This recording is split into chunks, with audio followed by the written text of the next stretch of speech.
Making your English polite, please versus kindly.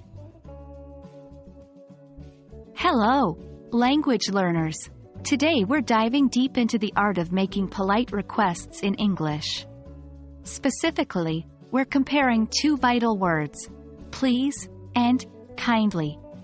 These two words have similarities and differences which can greatly affect the tone of your sentences. Today, we're going to focus on their similarities. Let's jump right in.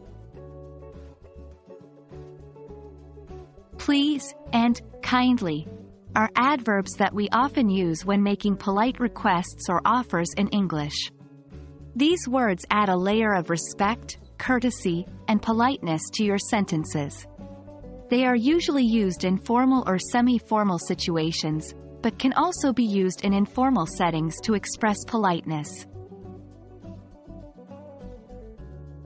Let's take a look at how please and kindly can be used in similar ways. Here's what they have in common. 1. Politeness. Both please and kindly are used to make requests and suggestions in a polite way. For instance, 2.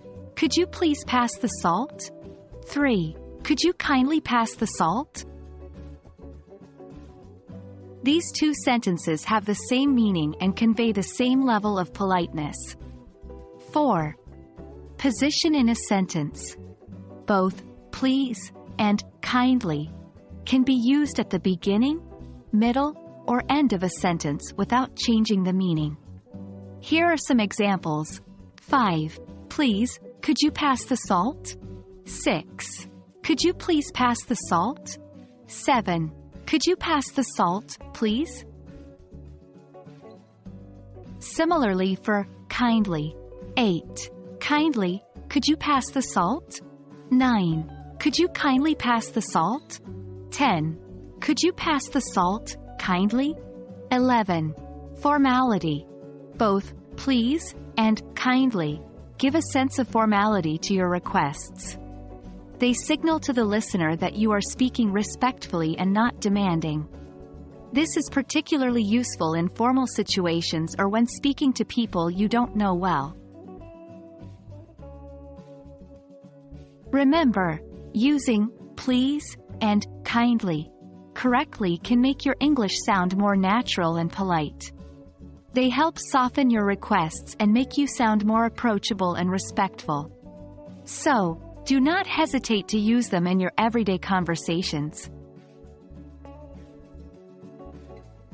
We hope you found this comparison between please and kindly useful. Remember, they both express politeness, can be used interchangeably in many cases, and add a level of formality to your speech. Keep practicing and incorporating these words into your English conversations, and you'll sound more polite and respectful in no time. Stay curious, keep learning, and we'll see you in our next lesson.